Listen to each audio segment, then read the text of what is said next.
चुनावी राजनीति में विक्टिम कार्ड जीत की गारंटी है, ये सभी राजनीतिक दल बखूबी जानते हैं। न जानो कितनों ने सहानुभूति की लहर पर सवार होकर चुनावी वैतरणी पार की। जब भी किसी नेता की निजी जिंदगी में बवंडर आया, मुसीबत आई, लोगों ने भर भर कर उन्हें वोट दिया। सहानुभूति की लहर कैसे सुनामी में बदल जाती है, ये हम एक बार नहीं कई बार देख चुके हैं। इसी तरह की राजनीति दक्षिण में भी है, जहां नेताओं की दीवानगी सर चढ़कर बोलती है। नेताओं के विरोधी कैसे राजनीति में हाशिए पर चले जाते हैं।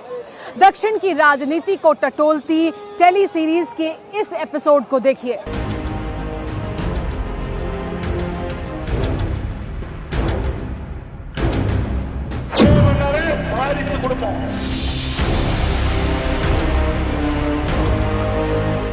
चार मार्च 2021 विल्लुपुरम, तमिलनाडु। अमित शाह तमिलनाडु में जनसभा को संबोधित कर रहे थे। निशाने पर यूपीए अलायंस था। शाह ने 2G, 3G, 4G के जरिए मारन, करुणानिधि और कांग्रेस परिवार पर जमकर हमला बोला। मंच पर शाह हिंदी में भाषण दे रहे थे, जिसका अनुवाद किया जा रहा था। अमित शाह चौकन्ने थे। भाषण के बीच उन्हें महसूस हुआ कि उनके सामने ही उनकी कही बातों को लोगों तक सही ढंग से नहीं पहुंचाया गया। शाह ने ट्रांसलेटर को बीच में ही टोक दिया। 2G मतलब मारन परिवार की 2 पीढ़ियां, 3G मतलब करुणानिधि परिवार की 3 पीढ़ियां और 4G मतलब गांधी परिवार की 4 पीढ़ियां। सारा का सारा यहां तमिलनाडु में हमें मिलता है। 4G सोनिया गांधी ओडது। नहीं, गांधी परिवार की 4 पीढ़ी पीढ़ी காங்கிரஸ் கட்சி காந்தி குடும்பம், அதாவது நேரு குடும்பத்தின் 4 தலைமுறைகள் और उनकी 2, इनकी 2। आप पूरा ट्रांसलेट करो भाई। சொல்லிட்டேனே, டிஎம்கேல 3, காங்கிரஸ்ல 4 பரம்பரை। இப்பொழுது அவர்கள் தமிழ்நாட்டுக்குள்ளேயே அரசியல் से ट्रांसलेशन नहीं करते राजा जी। ताज्जुब, भाषा की अच्छी समझ न होने पर भी अमित शाह ने अनुवाद की अशुद्धि फौरन पकड़ ली। अमित शाह गुजराती, तमिल भाषा से उनका दूर दूर तक कोई नाता नहीं, लेकिन ट्रांसलेटर की गलती उन्होंने एक झटके में पकड़ी, उसे दुरुस्त करवाया। अर्थ का अनर्थ ना हो, बात का बतंगड़ ना हो, इसके मायने क्या हो सकते।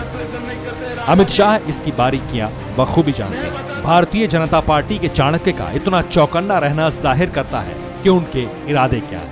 2 ध्रुवों में बटी तमिल राजनीति को भगवा ब्रिगेड ने दिलचस्प बना दिया है। प्रधानमंत्री नरेंद्र मोदी ने भी तमिलनाडु से इमोशन जोड़ने में कोई कसर नहीं छोड़ रखी। वणक्कम चेन्नई,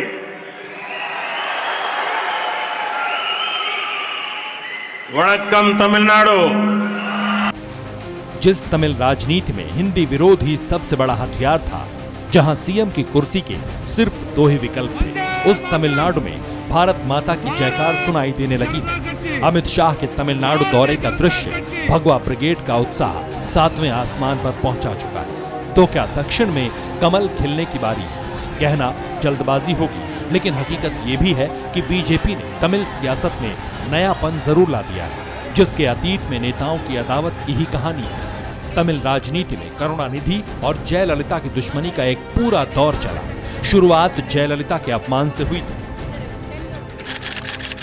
25 मार्च 1989 तमिलनाडु विधानसभा। एम करुणानिधि बजट पेश करने जा रहे थे। जैसे ही उन्होंने बजट भाषण पढ़ना शुरू किया, जयललिता ने विरोध जताया। स्पीकर ने इस मुद्दे पर बहस की इजाजत नहीं दी, जिसके बाद विधानसभा में हंगामा हो गया। धक्का मुक्की में करुणानिधि का चश्मा गिरकर टूट गया। अन्ना द्रमुक के विधायकों ने बजट के पन्ने फाड़ दिए। सदन स्थगित कर दिया गया, लेकिन जयललिता जब सदन से बाहर निकली तो उनकी साड़ी खींच ली गई। वो जमीन पर गिर गई। वो अपमान का घूंट पी गई, लेकिन कसम उठाई कि सीएम बनने के बाद ही विधानसभा में लौटेंगे। 2 साल बाद 1991 में जयललिता सहानुभूति लहर पर सवार हो गईं। राजीव गांधी की हत्या के बाद उन्होंने कांग्रेस से गठबंधन किया। 24 जून 1991 को जयललिता तमिलनाडु की पहली महिला मुख्यमंत्री बन गई, जिसके बाद डीएमके और एआईडीएमके में इंतकाम का दौर शुरू हो गया। जो सत्ता में रहा, उसने विरोधियों को जेल में ठूंस दिया। 1996 से 2001 के बीच जयललिता पर करप्शन के कई मुकदमे दर्ज हुए। जयललिता के साथ शशिकला को भी आरोपी बनाया गया। साल 2000 में उन्हें भ्रष्टाचार का दोषी पाया गया। जयललिता को जुर्माने के साथ 2 साल की सजा सुनाई गई, लेकिन मद्रास हाईकोर्ट में अपील दायर कर जयललिता ने अगले साल विधानसभा चुनाव लड़ा। सहानुभूति इस बार भी उनका सहारा बनी। जयललिता का विक्टिम कार्ड चल गया। 2001 विधानसभा चुनाव में उनकी पार्टी को फिर जीत मिली। करुणानिधि ने जयललिता को जेल भिजवाने में कोई कसर नहीं छोड़ी, तो बदले में जयललिता ने करुणानिधि के घर पर पुलिस भेजकर उन्हें ही नहीं बल्कि केंद्रीय मंत्रियों को भी पुलिस से उठवा लिया। करुणानिधि की गिरफ्तारी की तस्वीरें पूरे देश ने देखी। तमिल सियासत के स्याह पहलू से सब वाकिफ हैं। हालांकि आज हालात कुछ और हैं। न जयललिता है न करुणानिधि है, तो इन दोनों के नाम की सहानुभूति, जिसे हासिल करने का भरसक प्रयास जारी है। फिक्र आपकी, सोमवार से शुक्रवार रात 9 बजे सिर्फ TV9 भारतवर्ष पर।